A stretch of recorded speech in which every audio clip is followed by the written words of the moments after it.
Hello, everyone, and welcome to Night Talks. I'm your host, Cassie P., and I'm accompanied here with my two co-hosts, Ashley and Lindsey.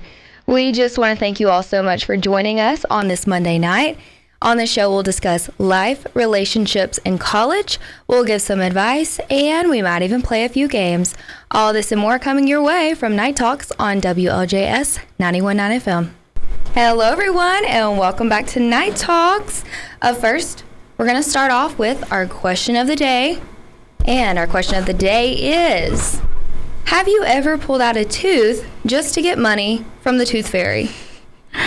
My answer is no. I was always too terrified. It was of course always suggested by my parents, but I was like, no, I'm not doing that. Absolutely not. Because I think at one point, actually, I did not really want my tooth to fall out because I was kind of scared of the tooth fairy, to be honest. You were scared of the tooth fairy? I just thought it was weird. They were like, they're gonna take your tooth, and I was like, I mean, of course, at first I was like, oh yeah, I get money, but then I started thinking about it, and I was like, what do they use my teeth for? And then I used to have dreams of my teeth falling out. That's a very real fear, though. What do they use them for? Exactly. Yeah. Maybe we need to ask the tooth fairy what's going on. Yeah, for sure. I mean, so you were scared?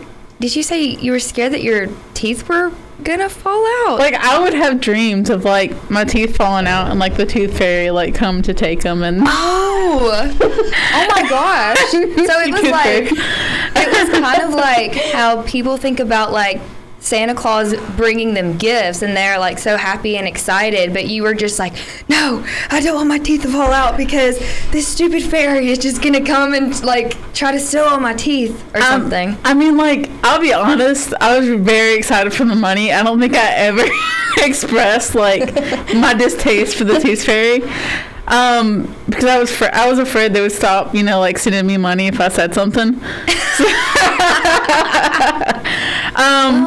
So yeah, but no, I've always, when I was a kid, I had a fear of the tooth fairy. But I've never had a problem with Santa Claus, even if he does technically break into houses like that. I don't care about that. If he does break into houses. You're he's bringing me gifts, so, I don't care. Exactly. He's a good guy. He can break into my house. He's not taking anything except maybe cookies. And that's completely fine. Yeah, no, and you expect him to take cookies, though, because, you make those for him. And I always, I don't know, it always kind of freaked me out. They take your teeth while you're sleeping. They take something out from under your pillow. Mm-hmm. Okay. Yeah, that's always kind of weird. I might have believed in the tooth fairy at one time, but I don't have a memory of believing in the tooth fairy, if that makes sense. But, however, my parents, kept that thing up, oh, you lost a tooth. Well, put it under your pillow and the tooth fairy is going to come. And I remember thinking, they're just going to give me money under my pillow. Okay. So you were never one of those kids that believed in it? I don't know. I did believe in Santa, but I don't think I ever believed in the tooth fairy or the Easter bunny, but I did fully believe in Santa for some reason. However, to answer the question, I never purposely pulled out a tooth to appease the tooth fairy. I was scared of anything to do with teeth and stuff like that. Kind of a crazy story, but I used to go to a pediatric dentist that got in trouble for insurance fraud. Oh my gosh. And I literally got 4 of my teeth pulled at one time there. I remember you telling me about that. Yeah. That's crazy. Yeah. Oh my, they're just messing people's mouths up. And if anyone is from Rome and you know what I'm talking about, because you probably went there also. But they got in really big trouble because they were also tying children down on papoose boards and stuff like that. Are you kidding me? Yeah, I never got tied down, thank God. But I did get many teeth removed at one time. Anyways, to summarize all of that up, that I am now forever scared of the dentist and anything to do with teeth, and I never purposely. That's legitimate. Exactly, yeah. So I never pulled out my teeth because I was I'm gonna have to go to the dentist and I'm afraid. Well, I was always scared Because I didn't want to pull on it because like okay, y'all know the sound like when it's pulling like on the root, like it makes like a sound and then like crunchy sound. That little crunchy sound and then like it feels weird. Oh, that's always like disgusted me. I guess I don't care because see, I am very familiar with that sound because when I got my wisdom teeth taken out, I actually went the local anesthesia route, so I was not put under like a lot of people, like most people are. You're brave. Well, he asked me, he was asking me questions about like how I would act and how I would react. I can't speak today. He would ask me questions about how I was going to react. And I was like, I think I'll be fine. Like, I'm not. He's like, are you going to like, you know, act goofy or kick and scream and, you know, do whatever. And I was like, no. And so he was like, okay, we'll do the local anesthesia. So they just gave me a shot, and then, which I guess was just for like, I don't know, numbing stuff. Yeah. Maybe. And they also put numbing stuff. Well, they gave me a shot in my arm, a shot in my mouth, and I think maybe even extra numbing stuff back there. So like, I didn't feel anything. All I felt was pressure. But that cracking sound, you would have hated it, Lindsay, because he would just, you could feel the pressure of him just, you know, just turning whatever it was to crack the tooth, and you could just hear it just. Oh, just like the image of that in my head. This gives me like, I'm shivering right now. It sucks. The only time I've ever had to be put under anesthesia or anything like that was for the dentist. I had a cavity filled like when I was like 16 or something. And like I sure did get the laughing gas. Like I was like, I don't think I could have done that without it. But like as soon as they gave it to me, like I just didn't care. I was like, oh, you have a needle that's like 2 feet long? Perfect. Put it in my give it to me. You know, it's always so funny because when I take that type of medicine, like for that stuff, I feel like I'm not like, I'll tell them, I was like, I feel fine. Like, I don't think this is working. And then just like they give you more than. Well, no, like they probably like know it's a lot, but I just I guess gaslight myself and be like, this is it. Like I'm totally fine, guys. I thought you meant that you were conspiring for them to like give you more. No. You're like, I don't feel anything. I don't know. I think it's so funny, and it's probably how you can tell like I'm on that type of like medication because I'd be like, hey, like this isn't working. Just be like all giggly. That like, stuff never really affected me. Like I remember like they always at my dentist keeps like a playlist like going of just like I guess top songs, whatever radio that is. And I remember at that time I was like, oh my gosh, like this song is so good. What is this song? And just be like all up in the playlist. and then like, you doing okay over there? And be like, yeah, I'm fine. I am so good. Yeah, I don't think this is working. I mean, I feel fine. Like this doesn't affect me at all. And then they'd just be laughing. See, mine was like, it just makes me jittery. Does really? It make you jittery? Like jittery? Like you can't. It's kind of like similar to if you ever have drank an energy drink and you haven't eaten anything and it kind of made you like shaky from all the caffeine. Yeah. It's like that's how it makes me. That's the lactic gas does. That's a common side effect from it. I just learned that the other day.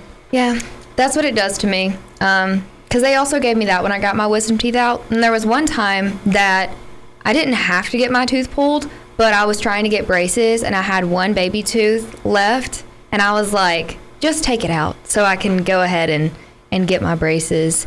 So I went to the dentist and they took it out, but they gave me the Laffy gas. And I did not realize I'd never had a cavity, never had any like, you know, any teeth extracted before. So like what I didn't know is that the entire whatever side it was, my left or right side of my mouth, it was like numb and I couldn't move it. So I start trying to talk. They're asking me questions and I'm like, Oh my gosh. I'm just like, yeah. And I'm like, sorry, I can't talk right now. And they know that they're so wrong for asking you questions. I remember the same procedure. I was getting my cavity filled. I was on laughing gas. And for me, they had to put a chair in my mouth because A chair? Well, it's not really. They call it a chair, but it's like a little block, like to keep your mouth open. Because every dentist I've ever gone to like complains that I have a small mouth and that like my mouth just doesn't open wide enough, so they always have to like put something in there to keep it open. Anyways, he had that chair in my mouth, and he was like asking me questions about school or something, and I was replying with the chair in my mouth on laughing gas, and he was like, "Please stop talking." But it's like, you were asking me. He's like, "You don't have to talk so much." And I was like, well, you're asking me questions. Excuse you, sir. You're the one sitting here asking me these questions. I think they do it just to see, like, will this person respond? And, like, how well will they do with this? And then you just, like, kept trying to answer, and it was probably just like, rah, rah, rah, and he was just like, stop. Yeah. It's fine. I'm sorry. Just, like, mumbling, saying absolutely nothing. Yeah, that's definitely what was happening. Pretty much. So, for me, I would say, have I ever pulled a tooth just to get money from the tooth fairy? Let's see. I don't think so. But that was definitely a motivation for me in pulling teeth. Because I was like, yeah, I'm going to pull this tooth out because I'm going to get like, I don't know how much it was. It changed. But I will tell you guys, there was one time my parents really messed up. And they forgot to put money under my pillow. And I think it was like, well, I guess it was just one night.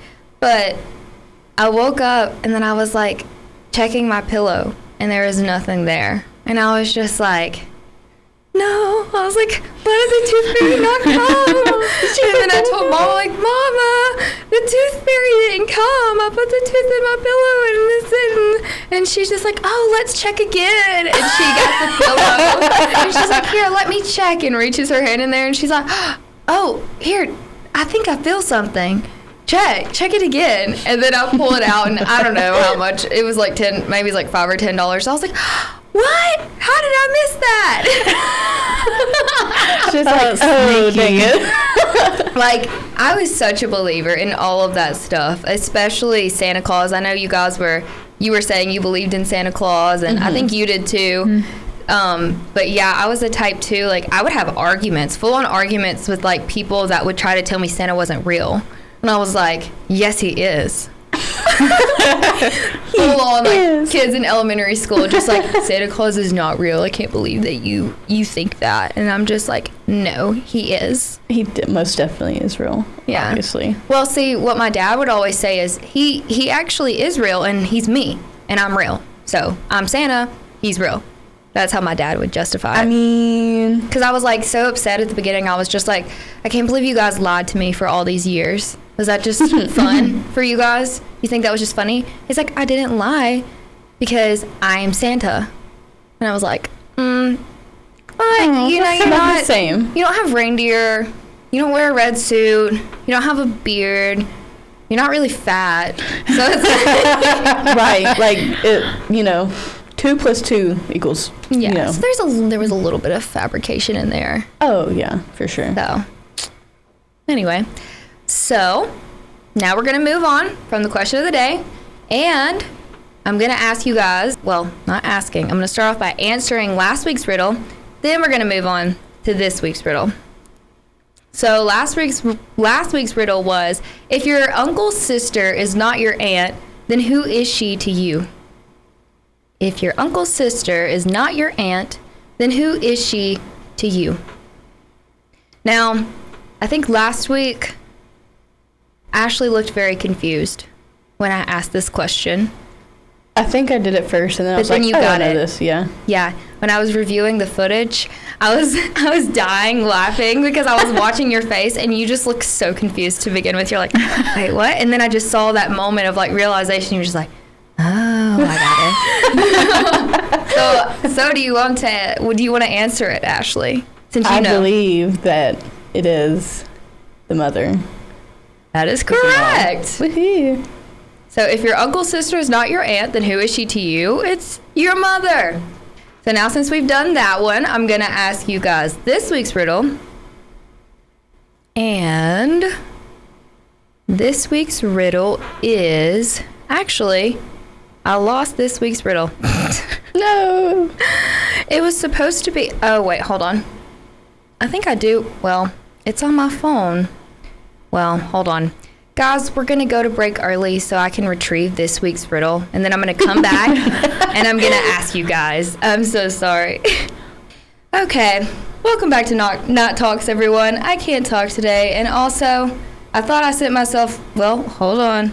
I think I found it. Wait. No, I didn't find it.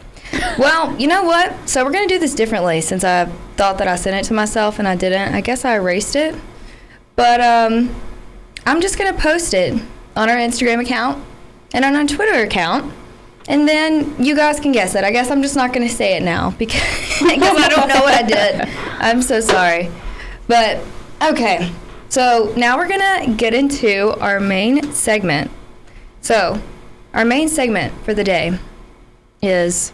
we're going to be sharing some unconventional pieces of advice that most people ignore. When we've went through and we've picked out some that we personally, I guess, like or agree with, I guess I should say. So I'm going to kick it off to Lindsey to give us her first piece of advice. Well, the first one I really like is progress isn't linear,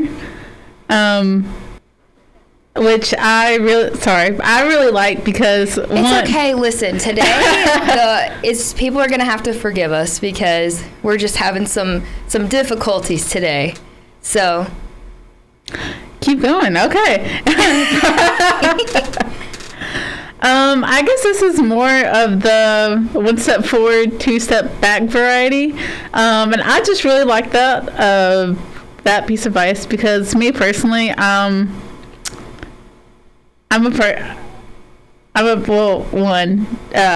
person who feels like if they're working on something, they have to immediately be there. You know, you got to take time and do the steps and. I mean, really just in anything, you know what I mean? Anything really you want to work towards. I'm a person who thinks they all have to do it all at once, has to do one thing or they'll be there. But really, it's a step-by-step process, and you just got to make mistakes. Yeah. Yeah. So that's why I really like that one. Yeah. My first piece of advice is most decisions are reversible. So don't obsess about making the quote-unquote right decision. Mm-hmm. Define the problem, list out the potential solutions, and choose a path forward. Some decisions are one-way doors, but most are not. So, and I like that a lot because that's kind of like what you were saying. It kind of goes hand in hand with the making mistakes type of thing. Because I think we're all human beings and we're all going to make mistakes at some point in our life. You know what I'm saying? Yeah. So it's like when that happens, you can either just be stuck in that mistake. Mm-hmm. You can be stuck in that mistake and be like, man, I feel like I can't get over this. Well, also, or you can move forward. Also, I really like that advice because I feel like, I don't know about y'all, but me personally, I'm always thinking about what is the quote unquote right decision. Mm-hmm. Take right now, for example, I'm about to graduate college, this semester. So, I'm thinking about moving away just to get out, and explore a little bit. But then I'm like, well, it's not the right one. You know what I mean? Yeah. Or even in a career, picking a job. Mm-hmm. I've thought about going outside of my major and stuff like that. But then I'm like, is that the correct one? And really, I feel like I just need to do what, I don't know how else to describe it, but feels right. I think I worry about what other people has to say more than I worry about what's best for me. Absolutely. So, yeah. Yeah, and I think it's easy to get stuck in that mindset too, because it's like, oh, well, these people care about me and they always have something to say about what I'm doing, and you want to make them, you feel like you have to make them proud of you in a sense, but also, it's your life, and let's be real. Mistakes have to be made to get to where you're at. Exactly. A lot of times, yeah, it's like the trial and error type of thing. Absolutely, yeah. And there is nothing wrong with making mistakes unless it becomes a pattern, right? Because then that's different. Can you learn from those mistakes and move on? That's the difference right there. And be a better person and grow. That's the difference. Yeah, absolutely. If you are a teachable person and you can learn from your mistakes, then make all the mistakes you need to make. And that, and as long as they aren't directly harming another person. That's exactly what I was about to say. I think, you do you, man. Like, just make all the mistakes and have all the fun. And if you do something and it turns out 5 years down the road that it's not right for you, then take a different path. Yeah. I mean, sometimes you do have to be careful because there are some things, like it said, most things are reversible, but not all things are reversible. This is true. There are some things that are permanent. So I would say, we have enough common sense to know what things aren't, or they are reversible and which things aren't. So I'm just saying, be smart. Be smart. Yeah. Be smart. Especially you students listening. Yeah. Listen. Absolutely. Make smart mistakes. Make smart decisions. Don't make dumb mistakes. You guys know what a dumb mistake is and what this will be okay. I can fix this later in the long run. Yeah. I don't know. We're really dumb a lot of times as human beings. Oh, absolutely. Absolutely, yeah. Yeah. We never claim to be. I mean, whatever, but Albert Einstein. Exactly. He was 1 in a million. Jesus Christ. E equals MC squared. Yeah. Sure. I don't even know what that means. Albert came up with that. Yep. Good job. Yep. Not me. Couldn't be me. Ashley, thank you, Albert. What's your little piece of advice? All right. So my first one is that everyone can teach you something. Yeah. I think that is... there's some people who I think believe that they are all-knowing and they aren't. And, if you're a smart person and maybe you know a lot of things in the world, that's totally fine, but you can still learn at least one thing from everybody. And it's important to take those lessons along the way. And, rather than, I'm this way because I am this way, and I'm not going to change because this is just the way I am. Just talk to people and learn a little bit about other people, and maybe, hey, that's something that I really like about that person. Maybe that's something that I should include in my daily living pattern. And just don't act like you know everything, because there's people that just... they think they know everything. And like you said, you need to be willing to be open to different things and be willing to say sometimes, you know what, I was wrong. That's hard a lot of times. It is very hard to admit when you're wrong for a lot of people. And, those people that generally think that they know a lot of the things for the world are generally the most unhappy people. I don't know if you've ever personally known someone that's like that, but they're very unhappy. But so just be a teachable person. Come on now, guys. Yeah, I would agree. Lindsay? Oh, my next piece of advice? Yes. My next one is, I guess, kind of going along with what we were just saying, is be charitable in your view, of others. And it says, most people are good. And it reads, if someone has a bad idea or makes a mistake, they're not a bad person. And then just, assume everyone's doing their best. And I don't know, I like that, people, because I try not to, I feel like some people, especially with a first impression, And I get this a lot with customers. Oh my gosh, this actually reminds me of a story. And actually, I'm going to tell it because it relates to this. I was just like having a bad day one time. And, I try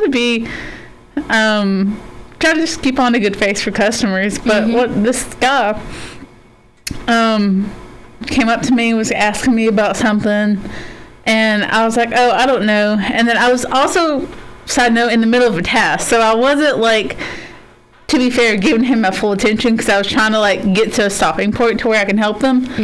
But anyway, I was helping this guy. I think it was like pick out a cooler, and I was trying to help him like researching all this information for him because it was an older gentleman. Yeah. So, and he just like finally goes away, and he comes back, and he's like, like when I first saw you, I thought you were just you weren't smiling or anything, and I thought you were just such a bad person, but you're just so like lovely and you're so helpful. And I was like, oh, thank you, like I tried.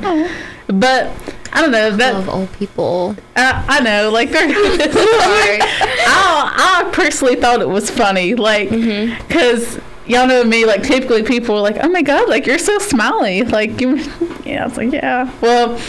Anyway, that's smile driving down the road. Yes. Yes, she does. She sure does. Literally. It's cute, though. I've passed by her driving before and just saw like, her hands at 10 and 2 and just has the biggest smile on her face. And I was always. Thank you all for watching this episode of Night Talks. If you'd like to listen to the rest, you can head on over to Spotify or Apple Podcasts. The links are provided in our bio.